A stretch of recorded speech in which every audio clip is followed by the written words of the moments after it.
En todo lo que es la planificación deportiva, sin duda la recuperación va a ser un elemento clave para nosotros como deportistas. Y es que nosotros, si tenemos que entrenar un día tras otro con al igual un día o dos de descanso o sin ningún tipo de descanso, ya que hacemos descansos activos, si no recuperamos correctamente, lo que puede suceder es que con estas cargas de entreno acabemos sintiéndonos fatigados.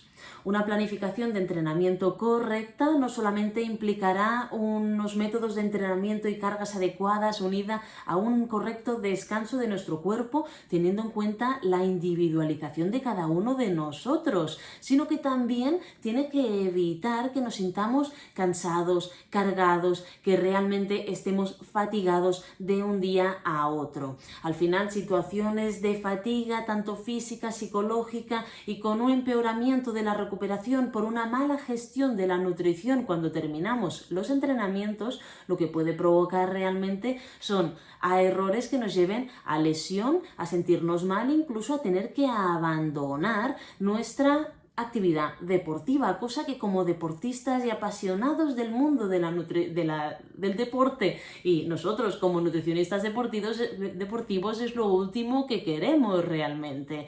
Fijémonos que la recuperación de un deportista empieza con una correcta prevención de la misma. Nosotros lo que queremos es determinar tanto que el diseño del plan de entrenamiento ha sido correcto, adecuado, consensuado con el entrenador y equilibrado a las cargas o a los objetivos que tenga esta persona, pero luego también que esto nos permita llevar a cabo una correcta recuperación deportiva de este entrenamiento. Y aquí sin duda la nutrición deportiva va a ser clave desde el punto de vista de recuperar las fibras musculares, recuperar las reservas de glucógeno y también la propia hidratación, que para mí es un elemento clave y que muchas veces se llega a despreciar su importancia.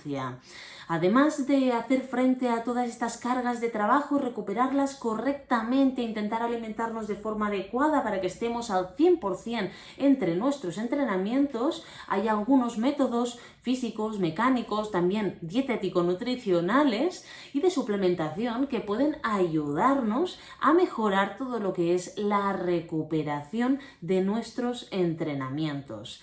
Nosotros cuando hablamos de fatiga sí que es verdad que es un concepto en el que hay muchísimos factores diferentes que pueden llegar a influir en ello, desde factores genéticos que puedan llevarnos a una fatiga temprana y que necesitemos más tiempo de recuperación, hasta factores fisiológicos en función de cómo seamos, si tenemos alguna descompensación corporal, morfológicos o psicológicos. Hay personas que cargas muy elevadas de entreno durante un periodo muy elevado de tiempo, muy largo de tiempo, pues no lo soportan correctamente. Así que estas son cosas individuales que tenemos que transmitir tanto a nuestro entrenador como a nuestros dietistas nutricionistas para que sepan cómo llevarnos y cómo actuar en cada uno de los casos. Al final, fijémonos que esto será clave para poder estar al 100% en nuestra siguiente sesión de entrenamiento.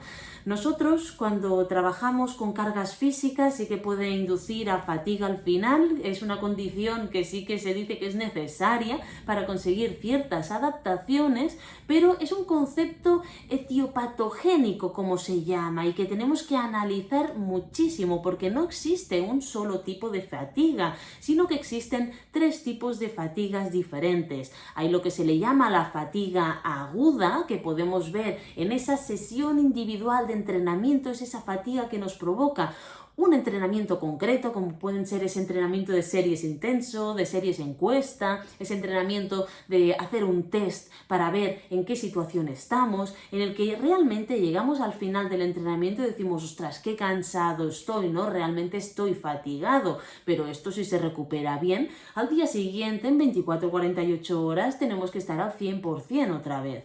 Luego hay otro tipo de fatiga que es la subaguda, que se conoce como overreaching. overstretching o sobrecarga. Se relaciona con el microciclo, ¿no?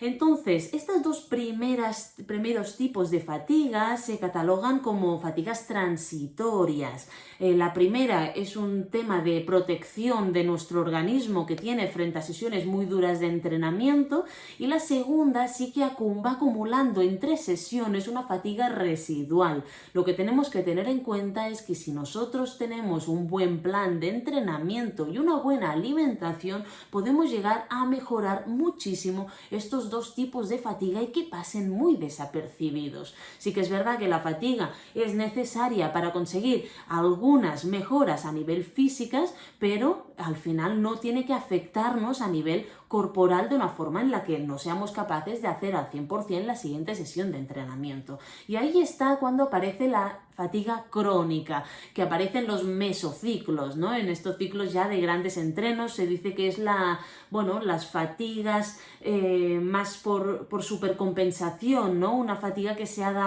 ido acumulando a lo largo de toda la temporada, que primero era una fatiga aguda, no se ha sabido solucionar bien, ha pasado a subaguda en estas sesiones de día tras día de entrenamiento hasta convertirse en una fatiga crónica en la que ya es mucho más difícil poder arreglarse, ¿no? La fatiga crónica realmente puede tener consecuencias a nivel de nuestro organismo, tanto sistémicas como patológicas. Puede provocar un deterioro a nivel general de nuestro organismo, así que tenemos que controlarla muy bien.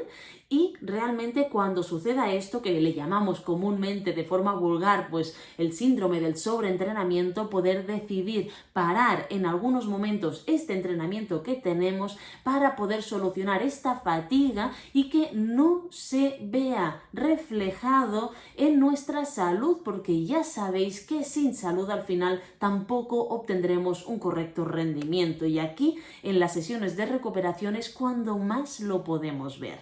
Los plazos de recuperación de una fatiga que se ha convertido en crónica, en una fatiga por sobreentrenamiento, un síndrome del sobreentrenamiento, por supuesto serán mucho mayores que en las otras dos tipos de fatigas. De hecho, fijémonos que estamos hablando de que la primera fatiga, esta fatiga de entrenamiento en 24-48 horas lo tenemos solucionado. La fatiga subaguda podemos solucionarlo entre 2 días, una semana si es muy grave, pero luego el síndrome del sobreentrenamiento, esta fatiga crónica, podemos llegar a tardar muchas semanas, incluso meses, si realmente hemos hecho una mala gestión de nuestro entrenamiento. De ahí la importancia de este contacto tanto con el entrenador como con el nutricionista deportivo, para que puedan conjugarse entre sí, hacer un equipo multidisciplinar para ver cómo recuperar correctamente y cómo cambiar las sesiones si llega a ser necesario, para que no lleguemos a esta fatiga que puede ser más grave. El diagnóstico de esta fatiga por sobreentrenamiento, este síndrome del sobreentrenamiento, se logra a través de cómo vamos viendo al deportista, ¿no? Pueden haber muchos síntomas diferentes, a cada uno de nosotros nos afecta de forma muy dispar. Podemos ver desde una reducción del rendimiento persistente, unos cambios de rendimiento, de volúmenes, de cargas que puede mover el deportista, muy variables. Entre el año anterior y el año actual podemos ver cansancios, trastornos del estado de ánimo, ahora estoy muy bien, ahora muy mal, que el deporte que para ti era una pasión deja de serlo, acabas haciendo deporte por obligación porque tienes marcado tu entrenamiento y quieres hacerlo, quieres cumplir. Podemos llegar a ver también, pues, por ejemplo, estas sensaciones de irritabilidad, trastornos del sueño, y todo esto al final, fijémonos que repercuten directamente en nuestro día a día, en cómo nos comunicamos con nuestros allegados, con nuestra familia, en cómo hacemos nuestro trabajo. Y al final, si llega un momento en el que no nos sentimos preparados ni nos apetece hacer deporte, tenemos que plantearnos si realmente no estamos sufriendo alguno de estos síndromes o alguna fatiga que simplemente con un poquito de descanso, hablándolo con nuestros profesionales deportivos, se puede llegar a solucionar. ¿Qué ocurre? Bueno, que al final la fatiga sí que es verdad que hay algunas pruebas como las analíticas de sangre que hablamos hablamos en el podcast anterior sobre ellas, sé que os gustaron mucho, un podcast muy extenso que hicimos, pero ahí sí se ve en la analítica algunos marcadores alterados. Se puede ver la función renal se puede ver alterada, el potasio, magnesio, glucosa, luego algunas hormonas como el cortisol, que puedan verse pues algunos cambios ahí un pelín extraños, como un aumento del estrés, ¿no? Un cortisol un poco más elevado de lo que es normal, cambios hematológicos de la serie roja, y al final todo esto nos puede indicar juntamente con proteína C reactiva o creatinquinasa, incluso hormona tiroides, que algo está pasando en el cuerpo de ese deportista. Cuando vamos y nos encontramos ante una fatiga, realmente hay muchas cosas aparte del estado de ánimo, de cómo se encuentra este deportista, de lo que le está sucediendo, en la que podemos basarnos para ver qué está pasando. Y es importante que estos análisis, estas analíticas, estas comunicaciones con el deportista se hagan rápido para poder solucionar rápido también esta fatiga que es tan desagradable, y seguro que muchos los hemos sufrido y alguna vez incluso hemos estado a punto de caer en esta fatiga crónica, si no es que habéis caído, y bueno, recuperarse de ella es un pelín más difícil, todos lo sabéis. Pero bueno, vamos allá con cositas que podemos hacer para la recuperación de entre sesiones de entrenamiento, para evitar y alargar lo máximo posible que nos suceda alguna cosa de estas, ¿no? Y hay algunas cositas que sí que están evidenciadas para recuperar muscularmente. Antes de hablar del tema nutricional, vamos a hablar de métodos físicos, mecánicos, ¿vale? Que podemos hacer, que están muy extendidos a día de hoy. Algunos tienen más evidencia que otros, pero he creído conveniente comentarlos un poquito, ¿no?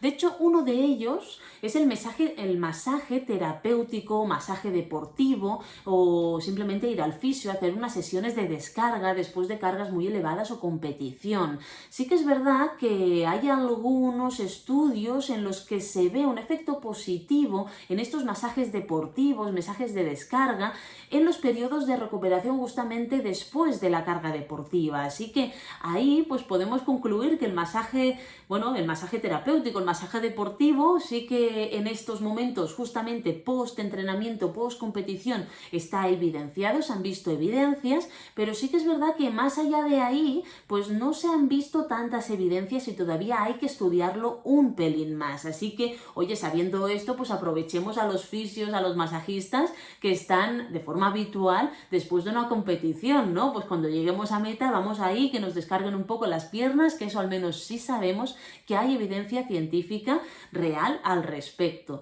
Luego seguro que alguno de vosotros os lo han recomendado, a mí mi entrenador pues sí que es verdad que me dice, que me lo ha dicho alguna vez, ¿no? Que es el tema de las inmersiones en agua, los contrastes de agua fría, caliente. Esto, ostras, puede ser bastante interesante porque se ha visto que sí que puede promover esta recuperación aguda, ¿no? Esta fatiga aguda derivada del ejercicio ese concreto. Así que los baños estos que hacemos de contrastes frío-calor con el agua fría caliente pueden ser efectivos para esto exactamente, y lo que se logra precisamente es una reconstitución después del ejercicio, ¿vale? Así que esto siempre será después de una carga de entrenamiento, después de una sesión de entrenamiento, y nunca si no hemos hecho una sesión de entrenamiento, entonces sí que no se ha visto ningún tipo de evidencia, pero justo después de una sesión puede ser interesante, así que cuando vuestro profesional del entrenamiento os diga que os hagáis unos baños de frío o calor, o que pongáis los pies o las piernas en el río cuando estéis en montaña o en el lago, creo que será adecuado hacerle caso, porque al final sí se ha visto evidencia con esto. Luego tenemos las prendas de compresión, ¿verdad? ¿Cuántos de nosotros hemos ido alguna vez con una prenda de compresión para recuperarnos posteriormente al ejercicio? Pues bueno, sí que se ha visto que cada vez se usan más estas prendas de compresión, incluso durante la misma competición, y hay evidencia, sobre todo de un gran análisis, de un gran estudio científico que se hizo en el 2015 de Belliard, entre otros colaboradores, ¿vale? Que se vio que sí que podía ser efectiva el uso de prendas compresivas para la recuperación. Así que después de una competición, si tenemos pues unas medias compresivas, pues al igual ponérnoslas, o unos pantalones compresivos, será adecuado para recuperar todos estos grandes músculos que tenemos en la parte inferior del cuerpo. Además, sí que se ha visto en este estudio que se ve acelerada la recuperación muscular y se reduce la concentración de creatinquinasa después del ejercicio. Hablamos en el podcast anterior que la creatinquinasa era un marcador de destrucción muscular, ¿no? Y de inflamación. Así que esto es interesante tenerlo en cuenta. Luego tenemos los estiramientos, que los estiramientos han sido, han sido usados de forma muy continua, ¿verdad? Lo hemos usado, siempre nos han dicho estiramientos antes, estiramientos después. Sin embargo, ¿sabéis que puede que no sea tan efectivo como se creía?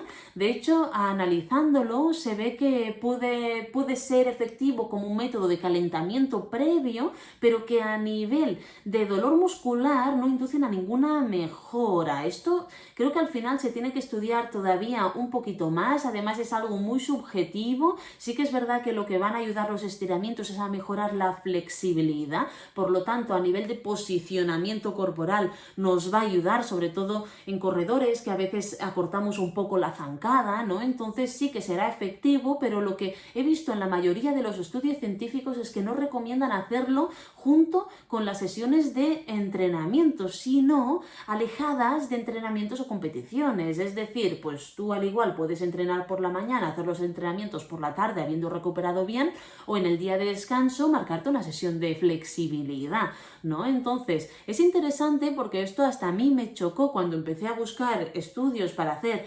la explicación que os estoy dando hoy, pero al final me sorprendió un poquito porque estás tan acostumbrado a escuchar estiramientos sí, antes, después y tal, que ver esto me sorprendió un pelín. Pero bueno, al final tenemos que ir también a lo que hemos dicho, la individualización, cómo somos cada uno de nosotros. Y sí que es verdad que hablando un día con una entrenadora me sorprendió su punto de vista. Me dijo: Ana, dice, yo no recomiendo después de las sesiones de resistencia unos estiramientos, porque si se han producido pequeñas roturas musculares, el estiramiento podría agravarlas. Claro, realmente es un motivo que de forma lógica cobra mucho peso. Así que, en base a lo que ella me dijo y los estudios que he sacado de estos últimos tiempos, pues la verdad que os lo lanzo a vosotros para que también podáis decidir cómo lo hacéis y si buscar más bibliografía para acabar de sacar algo en claro de todo esto.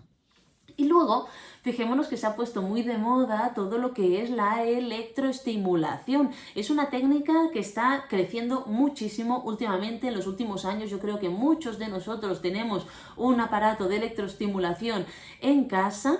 Sí que es verdad que como es tan nuevo, hay pocos estudios científicos al respecto, aunque cada vez le dan más importancia a la electroestimulación como recuperación y cada vez se ven más estudios a su favor, todavía no hay los suficientes para que digamos que tiene una evidencia científica clara, ¿no? Pero bueno, como es un método muy nuevo, sí que os lo dejo aquí para que lo tengáis en cuenta, pero que también os digo y os lanzo esta otra parte, ¿no? Que es que todavía tenemos que esperar un poco más. Al final todo lo que es nuevo tarda en llegar bibliografía contundente, grandes estudios científicos, metaanálisis que puedan demostrar si realmente es efectivo o no, pero es algo que a nivel subjetivo muchos corredores y muchos pupilos que tengo sí que me han comentado que les va bien, ¿vale? Entonces, una vez ya quitemos esta subjetividad, lo vemos en un estudio con peso, pues ya yo me quedaré más tranquila para dar una opinión mucho más clara al respecto.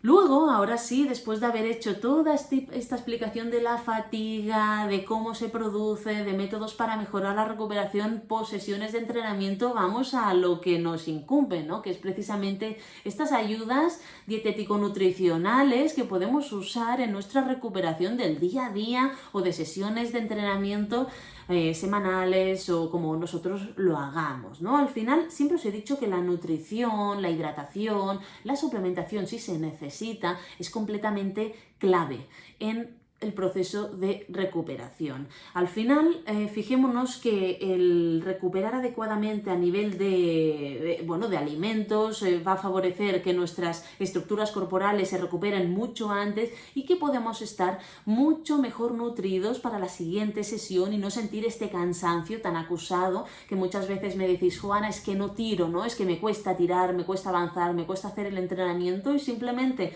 cambiando la alimentación y favoreciendo la recuperación y las comidas posteriores al entrenamiento que sean adecuadas para esta recuperación, encontramos muchísimas mejoras en vuestras sensaciones. Esto mismo me lo encuentro en las competiciones, que muchas veces os marco, ¿no? Y os digo, si a mí no me importa en una competición muy larga que los días siguientes lo hagáis libre, pero al menos ese día, cuando terminéis ese periodo de recuperación, esas 2 primeras horas, 3 horas si queréis, pues haced lo que más o menos os marco. De esta manera os aseguraréis que si ya habéis seguido las pautas nutricionales durante la competición, hacemos las pautas de recuperación, seguro que a los días siguientes estáis mucho mejor. Y cuando habéis hecho estos pequeños cambios, muchos de vosotros me habéis dicho que se han reducido las agujetas que tenéis y que estáis recuperados mucho antes que anteriormente. Así que realmente yo creo que la nutrición, la hidratación es un factor clave en nuestra recuperación diaria y también de estas sesiones tan fuertes o estas competiciones que podamos tener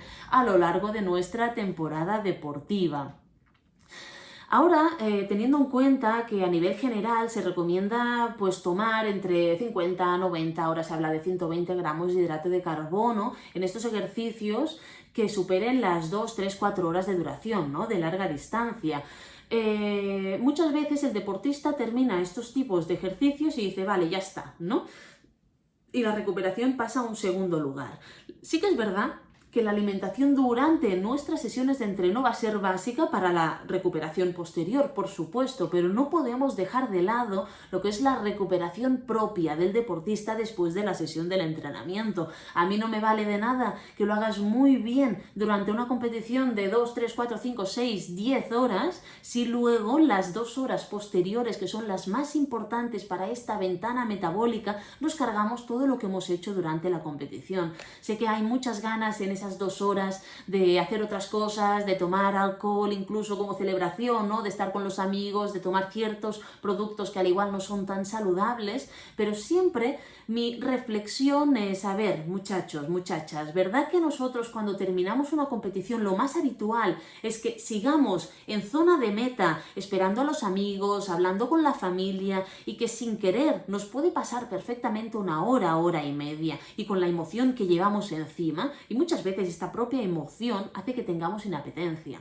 Pues bueno, ya teniendo en cuenta esto, una cosa muy importante a tener en cuenta es que si nosotros le pedimos a alguien que va a estar ahí, o en el guardarropa, si vamos solos, dejamos ya un batido de recuperación que tenemos ya preparado, sea natural, sea artificial, esto lo que va a provocar es que nosotros, cuando lleguemos, la persona que esté ahí nos dé nuestro batido de recuperación, o al cogerlo del guardarropa, porque lo primero que vas a hacer es coger el guardarropa porque tendrás frío y querrás taparte, pues tener ya el batido y no vas a tener ninguna excusa para no tomarlo. De hecho, si no lo tomas será responsabilidad tuya realmente, no porque no lo hayas tenido preparado. Así que tener preparado este batido con unos 400 mililitros de bebida para recuperar al menos un poquito la hidratación. Luego, este batido que normalmente se intenta que en deportes de resistencia sea 3 gramos de hidrato de carbono por cada uno de proteína, o 2 gramos por cada uno de proteína, o 4, ¿vale? Va a un baremo un poco más amplio de 2 a 4 en función de la intensidad de gramos de hidrato de carbono por cada uno de proteína. Esto me diréis, ¿pero cómo lo sé yo? Hoy día la mayor parte de marcas ya lo ponen en el envase, que te ponen este recuperador es 3-1, o esta recuperación es 4-1, o este es 2-1. Bueno, pues cualquiera de estos 3 nos van a servir, ¿vale? Entonces, si es una competición muy larga, como puede ser, me lo invento, una quebrantahuesos, una Transgran Canaria, un Ironman, yo a veces os pongo, porque sé que nos despistamos y de forma natural va a ser más difícil, yo a veces os pongo 2 dosis de este recuperador, venga, y que te lo lleven, o te lo llevas tú, y que esté ahí, y entonces ya te lo vas tomando, y sin querer, como lo tienes en la mano, vas bebiendo, y al menos favoreces ya esta primera parte de la recuperación. ¿Que es un entrenamiento más corto? ¿Ha sido un entrenamiento con amigos o tal? ¿O estás en casa y puedes hacerte algo natural? Ya sabéis que yo soy súper partidaria de todo lo que es natural. La leche desnatada o la bebida de soja son las que tienen más cantidad de proteína, entonces yo lo que hago son 300-400 mililitros de estas bebidas y luego se tienen que mezclar con frutas, y las frutas más ricas en hidratos de carbono es precisamente el plátano o el mango o las fresas o las uvas. Entonces haces un batido de estas frutas, de 1, 2, 3 de todas mezcladas con esta bebida vegetal o leche desnatada, y lo que vas a conseguir es un recuperador natural perfecto para ti. ¿Que te has ido con los amigos más lejos y no puedes recuperar de esta forma natural? A ver, yo siempre os digo que esto, si lo llevamos en el coche, hombre, si es invierno no se va a poner malo. Si es verano, si es leche de soja, al igual te aguanta. La leche desnatada yo al igual no sería mi primera opción. Pero sí que es verdad que entonces mucho más fácil, un recuperador natural, un recuperador artificial, una dosis mezclada en nuestro bidón, lo tenemos en el coche y cuando llegamos tampoco tenemos excusa, lo tenemos ahí bien listo para nosotros. Así que realmente estas eran estrategias para favorecer nuestra recuperación entre sesiones de entrenamiento, sobre todo estas sesiones más largas de entrenamiento. Luego sí que es verdad que en competiciones muy largas una cosa que nos puede favorecer luego en la recuperación es ir tomando aminoácidos ramificados, sobre todo teniendo en cuenta que la leucina es el aminoácido anabólico por excelencia, es el que va a ayudar más a nuestra óptima recuperación, y que los mejores ratios que se han visto es el 2-1-1 o el 4-1-1. Esto, como los recuperadores, se ve en el envase. Te pone aminoácidos ramificados o BCAAs, que es lo mismo. Entonces te pone 2-1-1 o 4-1-1. Estos son los mejores ratios en los que se ve una efectividad muy elevada de esta leucina que es tan importante en el deportista. Entonces, estos aminoácidos no hace falta tomarlo después del entrenamiento, ya que son pequeñas porciones de proteína, el recuperador ya hace esta función, sino que esto es para tomar durante el entrenamiento para que tú puedas recuperarte mejor luego. Así que será algo a tomar durante y que tendrá un efecto después, porque te habrá ayudado a ir reparando esas pequeñas roturas musculares que hayas podido tener a lo largo de tu competición o ejercicio o entrenamiento. ¿Cuándo se tiene que tomar? ¿Siempre? No. Se tiene que tomar en entrenamientos muy largos. ¿Que tú vas a hacer un entrenamiento de 6 horas? ¿De 6 horas? Pues lo tomas a mitad del entrenamiento, a la hora 3. ¿Que vas a hacer uno de 8 horas? Lo tomas a las 4 horas. Siempre pues dejando 3-4 horas entre toma y toma. Por eso en carreras de 12 horas sí que lo tomarás, por ejemplo, a las 4 y a las 8 horas. Y en entrenamientos de 3 no hará falta tomarlo porque ya la recuperación te va a ayudar. Así que los BCAAs para mí son más pensados para larga distancia, que se pueden tomar en otros momentos, por supuesto. Por ejemplo, cuando hacemos una sesión de fuerza, pues al igual podemos tomarlos antes, tomarlos a media sesión, y nos ayudará un poquito también a mejorar estas roturas que podamos hacer en este entrenamiento de fuerza intenso. Al final, fijémonos que hay muchas cosas que podemos tener en cuenta. Aparte de esto, suplementos como los inmunomoduladores, ¿no?, que ayudan al sistema inmunológico, como podría ser la glutamina o el omega 3, que están bien evidenciados, pues sí que es verdad que pueden tener alguna eficacia también para esta inflamación muscular, evitar estas bajadas de defensas posteriores al entrenamiento o a la competición, pero al final siempre tiene que ser bajo prescripción y consejo de un profesional de la nutrición deportiva, porque a veces lo tomamos y si nosotros no tenemos de base una buena alimentación, no nos va a servir de nada suplementarnos. Fijaros que yo no soy muy partidaria de la suplementación, porque siempre digo que la base es la alimentación y por desgracia nos alimentamos peor de lo que nos pensamos, y muchas veces simplemente equilibrando la alimentación es suficiente para quitarnos de encima cualquier tipo de suplementación. Así que primero tomaremos la alimentación, luego miraremos las pautas nutricionales deportivas y de último, si lo necesitamos y sobre todo si vemos que a nivel analítico sale algún déficit, nos plantearemos suplementarnos. Así que fijaros cómo es fundamental esta recuperación para todos los procesos adaptativos de nuestro entrenamiento, para cualquier deportista, para estar bien en la siguiente sesión, pero sobre todo para la prevención, porque al final una fatiga crónica, una fatiga alargada en el tiempo, una recuperación que no sea adecuada, lo que puede provocar es un perjuicio a la salud, pero también un riesgo de lesión a medio y largo plazo. Así que como esto los deportistas no lo queremos, tenemos que tener cuidado con todo lo que son las sesiones de recuperación entre sesiones de entrenamiento, la hidratación, la alimentación, para evitar la fatiga y si llegamos a tenerla, saber recuperarla adecuadamente y saber cuándo parar y hacer caso al consejo del preparador físico, del entrenador, del dietista nutricionista, si hace falta bajar un poco el pistón, un poquito los siguientes días. Cualquier tipo de ayuda física, mecánica, fisiológica, dietético-nutricional, suplementación, serán, por supuesto, herramientas súper útiles para todos nosotros, pero siempre que no nos pasemos y que no lo hagamos al tuntún sin saber exactamente para qué sirve o si nosotros como deportistas lo necesitamos. Así que, ante todo, conciencia, rigor científico y saber dónde pedir información si es necesario. Y ahora sí, deportistas, damos por finalizado este podcast sobre la importancia de nuestra recuperación. Espero que lo hayáis disfrutado y poder veros en el próximo episodio la próxima semana. Si tenéis más dudas sobre nutrición deportiva o queréis un asesoramiento individualizado, no dudéis en poneros en contacto con nosotros en info@nutriexpert.com o en nuestras redes sociales, tanto de @nutriexpert como las mías propias @Ana Grifols.